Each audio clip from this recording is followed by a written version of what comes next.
everyone, and welcome to Into the Weeds podcast. I'm your host, Amber, and I'm going to be speaking today to Brian Big Country Conwell. Brian is a disabled veteran, a professional para-athlete who has participated in the Warrior Games and the National Wheelchair Games in events such as shot put, javelin, and powerlifting. He's also a mentor and coach and will be featured in the upcoming documentary, The Rise of Sergeant Big Country. Welcome, Brian. Thank you. So thank you for meeting with me today and helping me to work on my cognitive therapy. It's kind of self-prescribed because the VA hasn't really helped me with that. So I'm just kind of doing it on my own. And like I told you before, I suffer from chronic pain syndrome, whatever that means. I'm really not even sure. I was diagnosed with it officially maybe about 6 months ago, and going through the rigors of the VA life and trying to figure out how to help me. So I did spend 6.5 years in bed with chronic migraines it was 26 days out of the month, basically. I was bedbound. So I know a little bit about not being able to really do anything. And so, yeah, I just wanted to talk to you about your life, what's going on, how you stay motivated, and if you could just give us a description of who you are, what your life's like, and we can go from there. Right on. Well, I'm a 10-year Army veteran. Right at my halfway point in my career on Fort Riley, I hit black ice and ran off a 150-foot ravine while going to get my men some lunch. So that put an abrupt halt to my military career. I was medically retired out of Fort Sam Houston, down in San Antonio, where I attended the CFI, which is actually an amazing rehab facility. When you talk about up-to-date equipment, they are up-to-date, zero gravity treadmills. They got people climbing walls with prosthetics. It's really an amazing place to be. Wow, that's awesome. The first 6 years after being out was really, really tough. Doctor said that I wouldn't ever walk again. If I did, I would do it assisted, which means with crutches or a walker. But we kind of overcame that. Played pinball with the walls in our house and learned how to walk again. I know that. And then we went back into fitness. I was sitting there trying to think, of a way that I could get back up and be me again. And people in the military, especially the Army, or around me anyway, fitness and sports was really, really big. I've been an athlete my whole life. So we got back in the gym, started working out. The recreational therapy at the VA, which anybody can go to their VA and ask about, got me into the National Veteran Wheelchair Games. Okay. That's where I fell in love with adaptive sports. Adaptive sports is for anybody with disabilities. Doesn't matter what you have. There's a sport out there for you. And we just took care of that and took off running. Got a silver and bronze medal at the wheelchair games up in New York City in 2021. 2022, we just hit everything hard, changed our diet, changed the way we train. My coach, Adrian Wilson's a 5-time world champion in the Highlander Games. Learned a lot from her. And we have just progressed from there. I actually have a competition I'm going to this Saturday at Clemson University, which is the Palmetto Games. It's my first qualifier of the year. Awesome. I have a handful of qualifiers this year, so we can keep setting our tone and hopefully make the 2028 games in Los Angeles. Okay, awesome. So you have a different therapy story than I do, because when I got hurt, I actually got hurt during training. I was in almost my 7th week of basic training, and I fell 15 feet and broke my back in 3 places, messed up my neck, and so immediately I was put on a backboard and, rushed to the emergency room and left on that backboard for about 13 hours. and then sent back to my unit. Well, I stayed the night at the hospital for one night. I woke up at like 4:30 that morning and then was sent back to my unit, my training unit. And I'm not sure what they were expecting, but I got there and they're like, okay, Private, you can't do anything. So why are you here? And I'm like, I don't know. So they sent me over to a place called PTRP. Have you ever heard of that before? No, I haven't. Okay, it's Physical Training Rehabilitation Platoon, and I was stationed. I was stationed at Fort Jackson, South Carolina, and that's where they sent me. It was right where reception happens and fitness is there, and then the drill sergeant school. Mm-hmm. So I was sent over there, and I wasn't given any physical therapy at all. I was actually made to sit in formation or stand in formation all day long. It was wild. Looking back on it now, I'm just like so confused as to how they ever thought that somebody could get better. The way that they were doing this program, we would get up at 4:30 in the morning, do our morning PT. Even if we couldn't do anything, we'd have to stand there in formation, at parade rest and just wait for everybody else to be able to do their PT. Then we go to the chow hall and wait for like an hour and a half to get chow. And then we would just sit or stand in formation all day. We weren't allowed to read books. We weren't allowed to do anything, basically. And so because of that, I didn't recover or heal correctly. And I'm now reaping the benefits of that, I guess you could say, 24 years later. So it's a little frustrating, but I'm still trying to find my way. And everybody has a sense of purpose. It just takes a little while to find that. It sounds like they should have sent you to an SRU unit where other people are seriously injured and stuff. But it sounds like since you were in training that they might have not actually known what to do with you. I seen that whenever I was going through basic and stuff with people getting hurt. But at least you're out and able to go see the doctors and stuff now.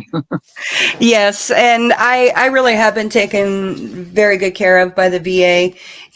Of course, there's always, the odd exception, crazy doctors and stuff like that. How has the VA been for you? Have you been able to navigate it well? Yeah, the VA, you kind of have to look at it this way. There is a whole lot of us that they have to take care of, not just from our generation, but from past generations, with even some, I don't think there's any World War II vets still alive, but, Vietnam and et cetera, et cetera. It's just like this. In the military, you had a responsibility to take care of yourself, take care of your paperwork, be in the right place at the right time, in the right uniform, and so on and so on. It's still the same thing with the VA. You got to keep up with your paperwork, make sure you're making your appointments, make sure you're helping schedule your appointments, and follow up with things. I have a lot of veterans that do come to me and ask for help because me personally, I really don't have any issues with the VA, but that's because I'm on top of my stuff. Yes. My wife's a big help. I have a TBI, so I do have the sense to forget things. She keeps up right behind me with my appointments and things. And that's the first thing that I tell anybody that comes up and says they need help with the VA or they start even talking trash about the VA. I start asking questions. Well, you got your paperwork, you keeping up with your appointments. Are you even going to your appointments? And 9 times out of 10, they're not. Yeah. So as long as you're doing your part to keep up with your health and your well-being, then most people wouldn't have an issue. But if there is issues, it's just like the military. There's a chain of command to go through and certain people to complain to and so on and so on. So, me, no, I haven't really had a problem with the VA. I've kept on top of my stuff. It was actually recreational therapy that got me into adaptive sports and stuff like that. So with me being active with fitness and sports and stuff like that through the VA, they just ordered me a brand new wheelchair for basketball because I made the Rolling Hornets here in Charlotte. It's awesome. Our actual pro basketball wheelchair team. There's over 200 wheelchair basketball teams throughout the U.S. In different cities. So waiting on that to come through the mail. But it's just like anything else. You get what you put out of it. So if you're not giving it your all, then you're probably not going to get much from them. Yeah, and actually, I went through a pain management program at the Tampa VA. I actually stayed a whole month in the hospital, and they did recreational therapy there.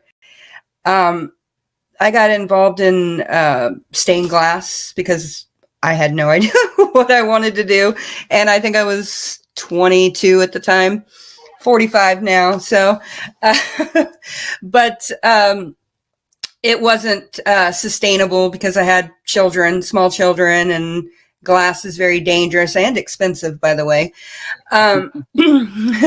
So I never really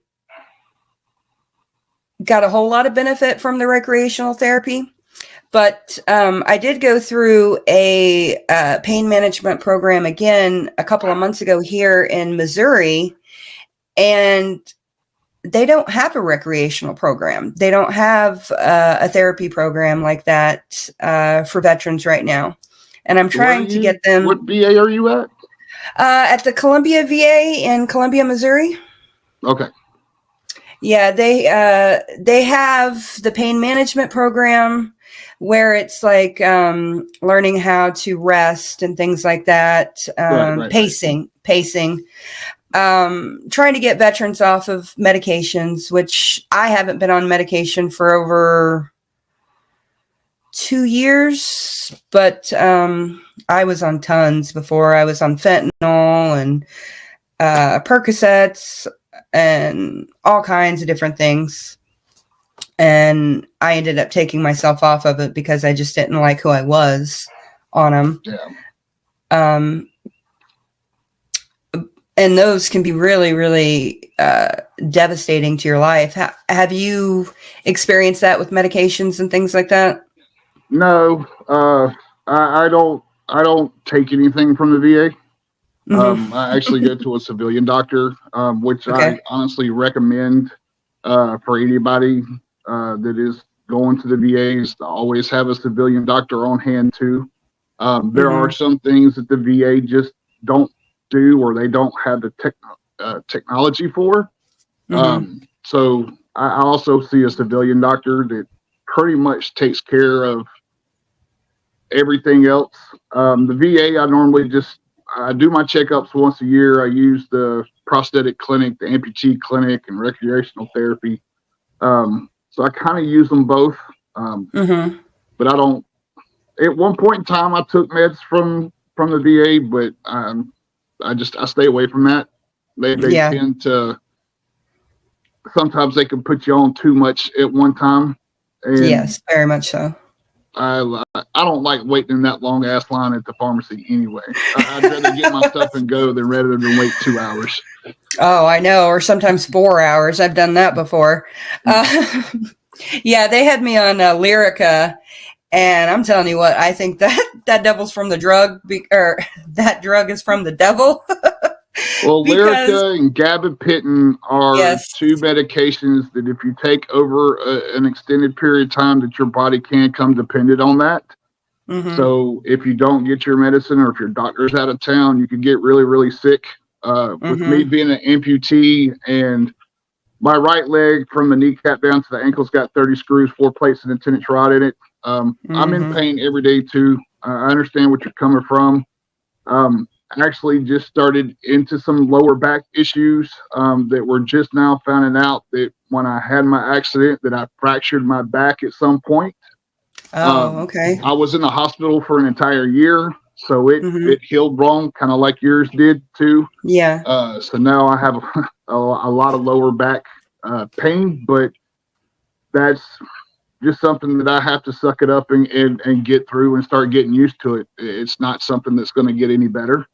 And I'm definitely not going to be asking for anything else to put on. I've already had doctors recommend muscle relaxers and stuff like that. And I'm just rather just deal with it and learn how to deal with it than take something that I may not have in the future or my body gets dependent on. So.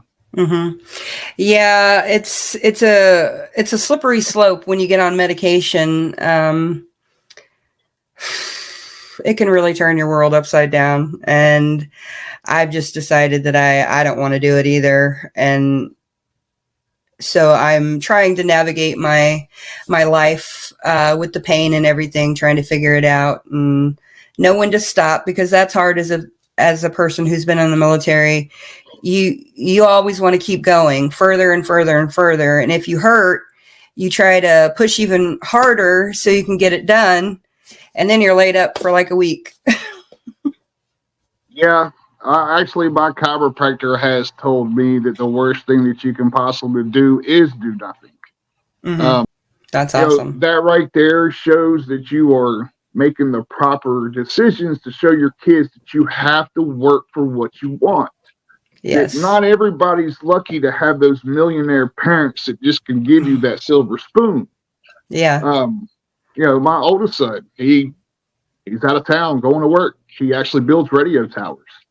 My other son works constructions. He puts the underground into these big neighborhoods before they even start building the houses.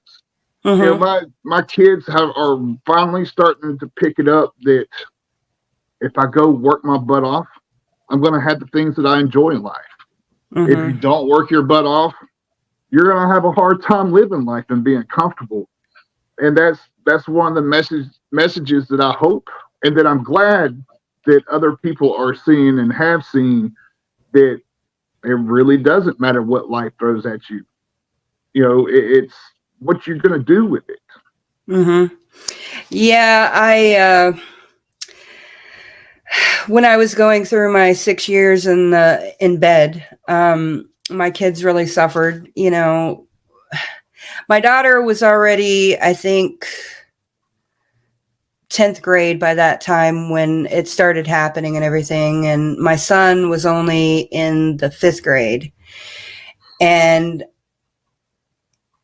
I've always felt bad for them having to have a mother that is sick, because on top of my pain problems, I also have stomach problems, and I'm just a hot mess. But luckily, I have an amazing husband who I met in the Army, and he has been very helpful. But it's been difficult. But my kids have gotten to the point now where they realize the value of hard work and realize that sitting around and doing nothing is going to get you absolutely nothing. Absolutely. 100%. Yeah. Yeah. And it took, I think, so I was in this fog for 6.5 years. And even after I got out of bed, they had to give me Botox, and then I take a monthly shot. And then I also take migraine medicine every day for the migraines. And I just got into a place where it was like, I got to do something different.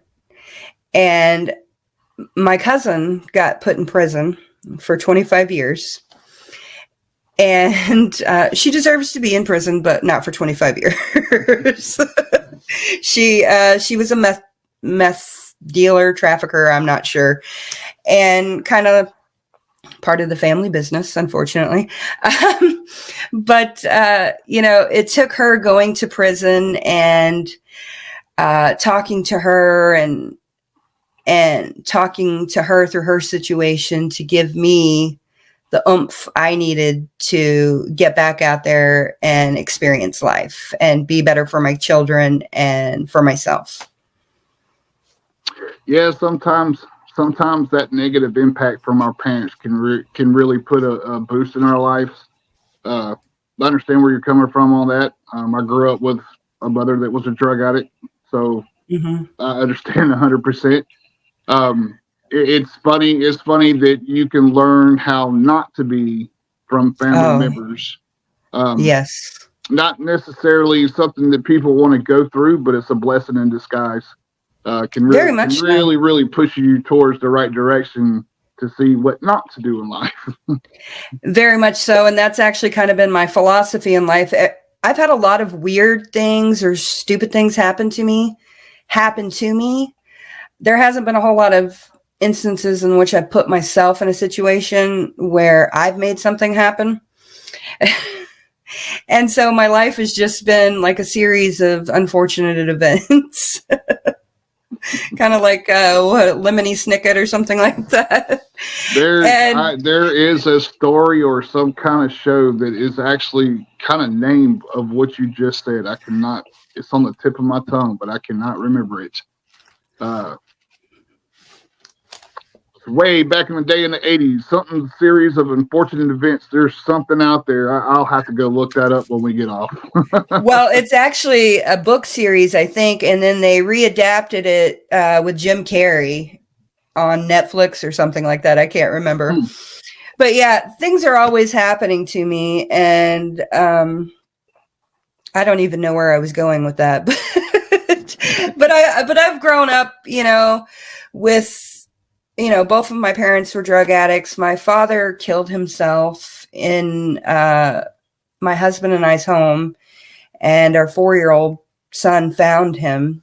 And that was very tough to get through. And I've heard you talk about your suicidal thoughts, attempts. Yep. And how do you deal with that now? At the point that happened, it was 2016. It was during my first time of living by myself with my injuries. Beforehand, I was dependent a lot on other people. My best friend, which is my brother, not by blood, but he's my brother. Him and my nieces and nephews, and even my oldest daughter at the time had moved in with me to help take care of things. But I moved into an apartment, and at that point in time, I really didn't have anybody or anything. My kids, they wasn't really old enough to drive yet. They were just starting to get at that age. So they couldn't come over as much. Friends that I had before the military would come over every once in a while. But a lot of people, I would say, really didn't know how to act or be around me because they didn't want. The one big thing is people were scared to offend me, by asking me if I needed help with this or help with that, and I understand. At the point in time, I didn't. I stuck a 9mm in my mouth and I pulled the trigger and nothing happened. And actually, the nightstand on the other side of me has the bullet hole that when I went to go put it back in the drawer, it went off. Wow. I'm Norse pagan, so that was the power of the gods. They definitely had a different purpose for me. So things didn't happen. After that point, I looked at myself and wondered why I felt so weak. And I just kind of went through the motions. I started helping other veterans with their issues to not think about mine. I wanted to help everybody else. I could sit down and talk to other veterans. I had a tattoo program at one point in time. I worked with a psychologist out of Santa Monica University who had a TV show about tattoo therapy.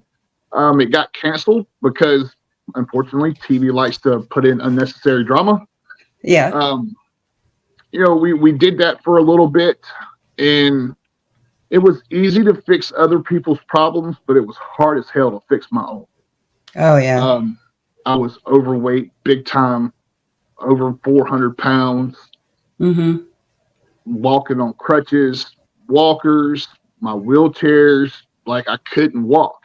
If I tried to take a step, I always hit the floor. Mm-hmm. Nowadays, I look at it as it was just times that I had to go through. It was necessary. It was necessary moments in my life that I had to go through to get to be the person that I am today. Mm-hmm. It took me going through the hard stuff to be able to come out and show others that you can make it. Yeah. That just because times are really, really hard, it's like that old saying, it's going to be the darkest before it gets to the light. Oh, yeah, most some definitely. of us have to go through those negative events. Every negative thing is meant to happen in our lives for a reason. Mm-hmm. You get a lot of people saying, man, why am I just can't ever catch a break? Well, life is trying to teach you something. Yeah. And if you figure out what it is, awesome. Fix Mm-hmm. it, run through it, work through it. But it was negative events that I think that I was meant to go through to be the strong person I am today. Yeah, and that's kind of how I feel too. I'm a Christian, and my husband has been a preacher, and I've worked in children's ministry and youth ministry for over 20 years. Nice. Thanks. And I actually went to school for children's ministry, but I wasn't able to complete the program. I stayed in school for 7 years, but they never offered the one class I needed to graduate. And so I ended up not doing it. But yeah, that has been one thing that has helped me is my faith, because I see where I have gone through a lot of bad things in my life. I've gone through a lot. God will never put too much on your shoulders that you cannot handle. Exactly. And I think some people just aren't secure enough in who they are to know that they can withstand some of the most horrific things you can imagine and still stand up. Absolutely. And, I went through this for a little bit. I was raised in the church. Not saying that I don't believe in God and Jesus. I do. I mean, I was raised in it for over 30 some years. It's kind of hard not to believe. But I mean, even with my religion, I didn't really come out and tell people. I converted over to Norse paganism about 2020. Okay. Everybody's spiritual journey is different. Yes. Even when it comes to Christians, your spiritual journey is going to be different than the next person. Nobody's ever the same. Most definitely. But, when it comes to myself, I've done a lot of family research. Just like the Conwells have been in every war that America's been in since its birth. I have signatures from the Revolutionary War, World War I, World War II, and so on and so on. I've tracked back quite a bit to learn where I come from and my family comes from. And there for a minute, like I was kind of scared to come out and tell people that I was Norse pagan too. Because first thing, and I've been through this already, it's like the first thing, oh, you're part of that religion that is so bad. I'm like, do you say that because you haven't took the time to research it and study it?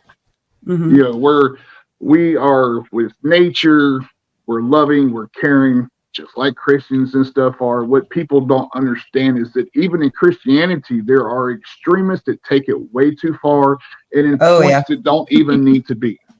Oh yeah. just like the Muslims. And I know I always get heat for this, but there are extremists in the Muslim community that has turned that religion bad. Oh yeah. In every community. It's all about what you take your time to understand and do your research and your studying on. But everybody wants to take their stuff from sources that are unpertained. Yeah. It's funny. You were talking about ancestry, and I was telling my husband earlier. So my mom's side of the family can be traced all the way back to 836 to some man named Sved the Viking. And I have no idea who he is. I've tried to look him up. I don't know. But so I have some Norse ancestral ties, and I have. There's been a lot of people in pretty much every war, I think, my family has been involved in as well. There was a guy who I came across whose name was Isaac Big Shoulders Thomas. And when I saw that, I was like, big country. I wonder, I heard where you got your nickname from, but I wonder where this guy got his nickname from. Yeah, that was a special moment when you have people in the military that you're around that have only heard your accent when it comes to TV. And when they get to see it in person, it was funny because people just sit there, just talk. I just want you to talk, please. It's like, y'all really need to shut up. My accent is nowhere near as thick as it used to be, but we got some thick ones down here in the Carolinas. Yeah, I'm from Oklahoma, so I don't know if I have an accent. Everybody has their specific. Fort Riley's actually in Kansas. I'm pretty sure that you know of. Y'all deal with winters that I hope to never see again. Yes. Yeah, I lived in Florida for over 20 years, and we got tired of every day just rolling into the next, into the next, into the next. And it was just one big, long, hot day, it seemed. And my son wanted seasons, so he had went to West Virginia and really liked it. And so we started looking around trying to find a place to live that had seasons, because that's where my wife is from. She's Elton, I think it was, about 45 minutes south of Tampa. Okay. Her mom just moved up a couple of months ago, and she's really happy about that. She actually has a summer, winter, fall instead of just summer all the time. But I do feel for them a little bit. They do get very cold. I keep it about 68 degrees in here, and the kids are always walking around with blankets and stuff on, but I'm like literally sitting here sweating. Yeah. But it's great. And that's part of my journey that I'm so grateful of, is it led me to my wife. Okay.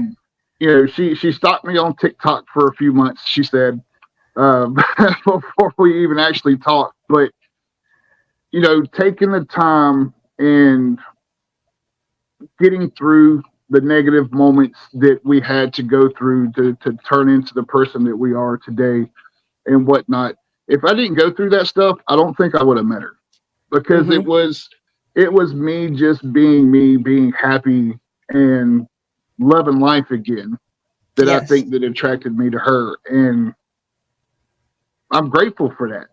She's the love of my life. I'm truly blessed to have a woman that actually shows pure love. That's not there for things that they think because of like money, or because a lot of people know you or something. I mean, this woman would go to hell and high waters and back to make sure that I am okay. My best friend, the love of my life. If I didn't go through those moments, I don't think I would have met her. Yeah. Yeah. I have a wonderful husband who I said, we met in the Army. He had torn his rotator cuff, and he was my platoon leader. 6'6", 230 pounds of muscle.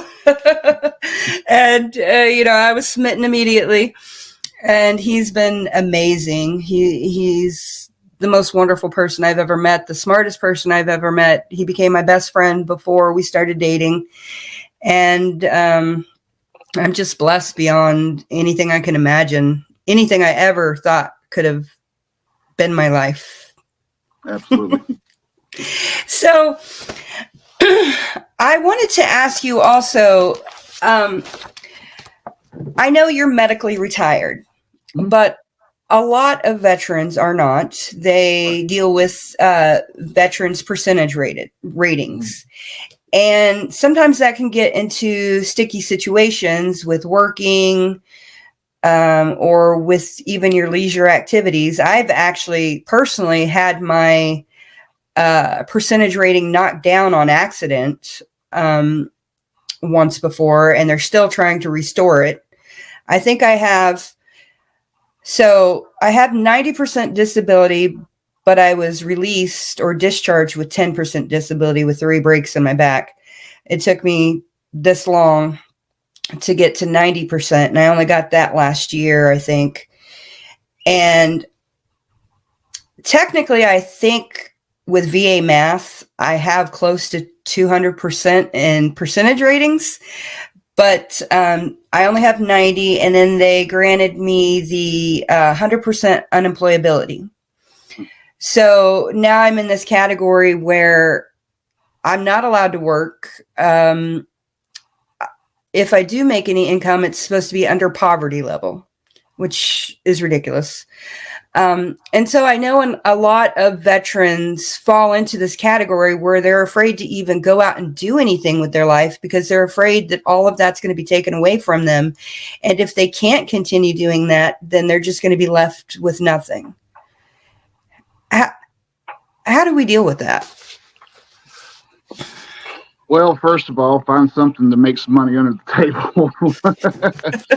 I mean, honestly, when it comes to the VA percentages and stuff, and of course, a lot of other veterans see that too. You could have 70% PTSD, and then you got 20 other things that are 10% value, and you're thinking in your head, like, yeah, I'm good. I'm way above that. Yeah. It's not like that. But if you're at that point, the best thing to do, number one, is to keep everything documented. Mm-hmm. Especially if you're still in service and you know that you're fixing to be discharged out or whatnot, documentation is everything. If you don't physically have stuff documented, then it doesn't exist. Mm-hmm. Even though you went to that medical appointment and you had these things done, because you didn't keep that documentation, it don't matter. Documentation is 100% the key to everything. Yes. And even with that documentation, things take forever. Mm-hmm. Unfortunately, once you get out, and it takes even longer to go through the process because there's so many of us going through that process. Yes. Even in the civilian community, trying to get disability takes forever. I know. My best friend, my brother that I was talking about, is in his second year trying to get his. The best thing for anybody to do is to keep that documentation. If you're still in service and you're trying to get out, those boxes of medical records, you better keep them. Because most definitely. As soon as you get rid of those and you're not able to get the documentation anymore, then it don't matter. Mm-hmm. Now, as far as being 90% and then 100% unemployable, you just need to fight, honestly. And I still am. And I know that this is not really the answer that people want to hear, but it's the truth. Mm-hmm. And you stay the hell off of social media. Quit putting every moment of your life. I went to the park today with my kids. I went and done this today. People don't understand this is things that they look at. Oh, well, I seen you on here doing this. Me, yes, I'm 100% total and permanent. I did everything I was supposed to do while I was in. Mm-hmm. I didn't let that slip through my hands. Mm-hmm. I had other people that had been through this process before me tell me this is how to do things, and we got it done. Mm-hmm. It's just going to be a fighting battle. If you know of somebody that can give you some type of employment under the table, then take it.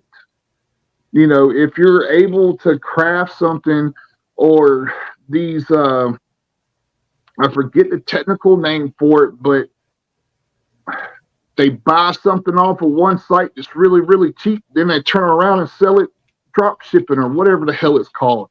Procurement. You have to find a way to make some kind of income. Mm-hmm. But in the same process, be respectful, but push. Mm-hmm. Like, look, man, this screwed me up. Here's my documentation. Get off your ass. Mm-hmm. Call your governor of your state. You can call their office. I had to do this when I got out because it was taking them a minute to start my pay. I called the governor's office in North Carolina. I said, "This is Sergeant Conwell, United States Army. Where's my shit?" and they made the calls. And within a week later, I started getting paid. Yeah. There's different avenues that you can take to get your stuff done. Is it 100% all the time? No, it's not. But here's the thing that I tell a lot of other people. If you haven't tried it, then you need to. Don't be scared to. This is your disability. This is your money. This is your life. You have every single right to stand up and push for that. But do it respectfully. Don't go into somebody's office like, if you don't fucking give me this, we're going to have fucking issues. Then you're never going to get anything done. You have to have that sense of calmness in with oneself. But go through the proper channels. Go through your VSOs. Go through your vet centers that you have in your community. The vet center is not connected to the VA. The vet center is a group of veterans that knows the ins and outs of this, that will sit there and help you get your paperwork together and help push for you. A lot of people don't take the time to use the resources that they have that can make the big difference. Yeah, I ended up having to get a lawyer because I was just not getting any help at all. And it's worked for the most part. I started with a lawyer in 2010, so I still have not been rated on my PTSD. And actually, that's something I wanted to talk to you about. So you got hurt while you were driving. I got hurt when I fell, but somehow my PTSD can manifest when I'm driving. And then I get all of these scenarios in my mind when I'm driving. And all of a sudden I hear in my head, you're going to drive off of this cliff and die in a fiery inferno and things like that. That happens all the time. And do you experience PTSD while driving? Not really anymore. You said you got hurt during training? Yes, I fell 15. Yeah, I fell 15 feet from a cargo net. And I do experience like going upstairs or escalators and things like that. I get really scared. But somehow it's also manifested in driving. I'll be sitting at a stoplight and all of a sudden it feels like I'm rolling forward and I'm going to crash into everybody. Well, I mean, everybody experiences PTSD differently. I mean, especially like, we'll say flashbacks. Your flashbacks are different than my flashbacks. My nightmares are different than your nightmares. It's one of those things that is different. Yes, I still experience it every single day.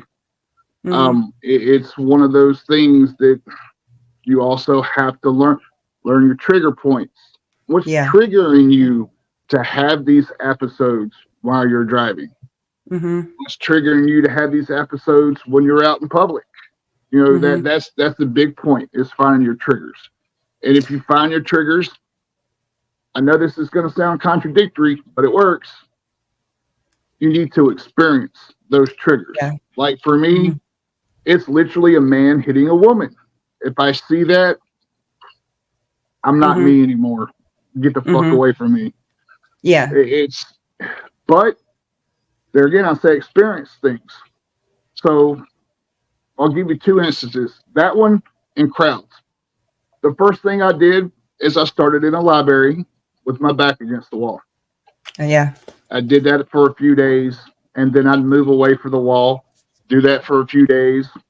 But then a couple of weeks, I'm in the middle of the library, not nowhere near a wall.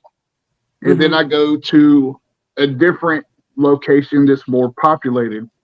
And then I'm in a restaurant. Then I'm in a mall. Before I knew it, I was speaking in front of 2,000 people. Wow, and that's then awesome. I was down in Florida speaking in front of 5,000 people. If you subject yourself to your trigger points, you are more likely to have it not bother you rather than you running away from your trigger points. And that's what a lot of people don't understand. And this can go for civilian or veteran or first responder. You need to face your issues. If you need somebody there with you, that is fine. Explain to them what you're doing step by step so they know what to do just in case something bad happens.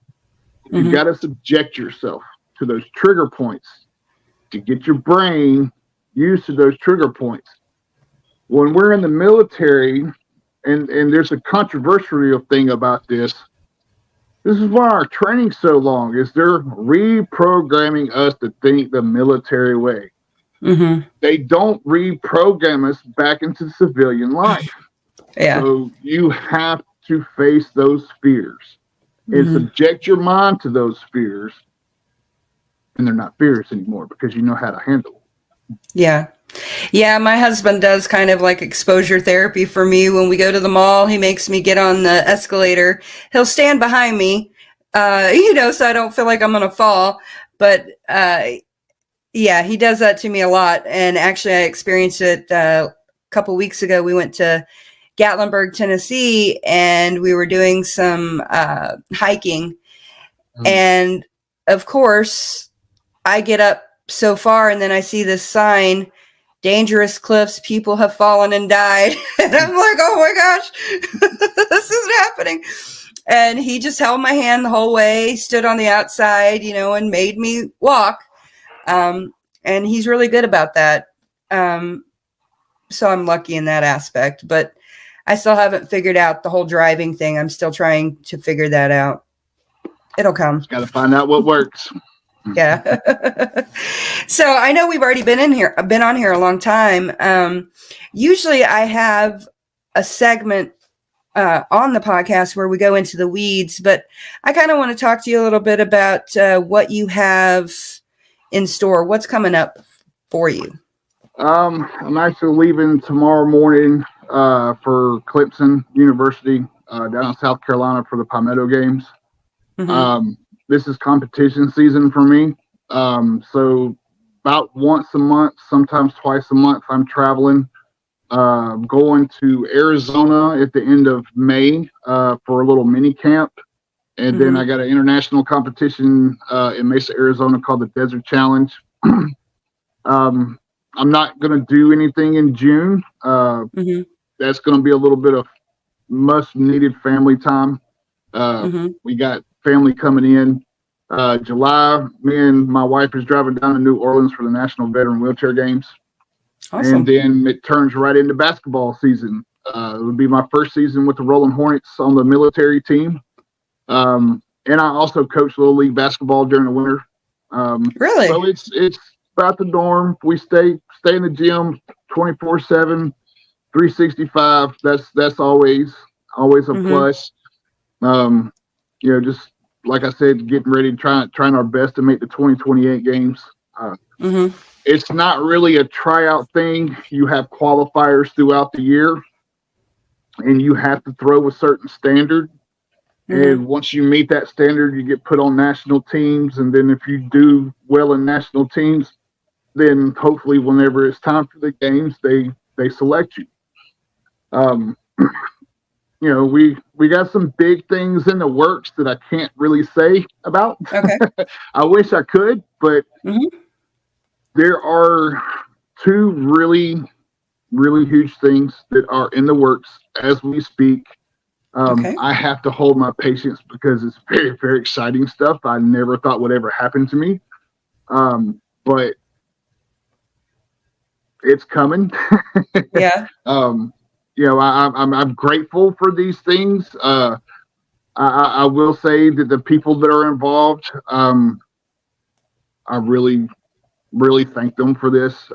It's nice to see that the things that you're doing outside, people are seeing, and it's really helping others in certain ways. I was actually called by a news company up in Raleigh, North Carolina. They're actually coming down this coming Friday, having a whole exhibit done on me for the month of May that everybody in the Raleigh, North Carolina area is going to see. So I got reporters and stuff coming down for that. My daughter's going to prom tonight, so I get to go see her off here very, very shortly. It's a blessing to have all these things going on. Like I said before, it's putting in the work, and believing in who I am and seeing. I said this in one of my interviews, and I mean this 100%. They asked me what it's like to win gold medals. It's awesome. But it's even awesomer to see the impact that it's having on others and being able to help other people come through the hard times that they're coming through. Even able-bodied people, just to hear them, man, I didn't want to come into the gym today, but I see you here every day and I feel like shit if I don't come. Yeah. It's doing what it's supposed to do. And that right there, putting a smile on somebody's face means a lot more than having a medal around my neck. Oh yeah, most definitely. I think I volunteer. That's how I spend my time in youth ministry. And I'm going to be going on some camping trips and stuff this summer. So hopefully it goes well. The last time I went, I ended up getting sick. So hopefully that doesn't happen this time. But I'm really excited about that. And I wish my son would go to prom. He's got prom this week and he doesn't want to go. So I'm going to be doing coat check at the prom since he's not going to be there. Yeah, my daughter's in there getting dressed as we speak. So I'm really happy for her because I didn't go to mine. But, you know, it's been awesome seeing her do the things these last couple of days, getting her nails done. She just had a friend come over and do her hair. So we get to take some pictures here shortly and send her off on her way. Yeah, it's good to see our kids just blossoming and being the people that God wants them to be, you know.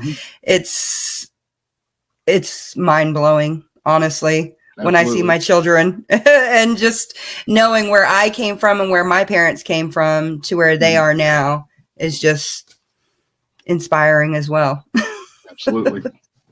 Okay, Brian. Well, thank you very much for talking to me. And I would love to talk to you again one day after you've competed in your next games or actually going into the Olympics. That would be really awesome. I'm excited for that. Absolutely. I appreciate it. And just before we get off, I want to thank all my sponsors for the help. I want to thank my PR manager, Robert Garcia, for everything that he does. Joe Hunt for all the support, mentorship he's given me. All my sponsors, they know who they are. Just thank you for the support and the love and the gratitude. And thank you for having me on. I wish you nothing but the best in your endeavors. And thank you. Keep rocking. Thank you, Brian. I hope that your daughter has a wonderful prom and that you get great pictures. And I hope that life treats you really well and you have a blessed life. You too. Thank you, ma'am. Thank you. Have a great day. Bye.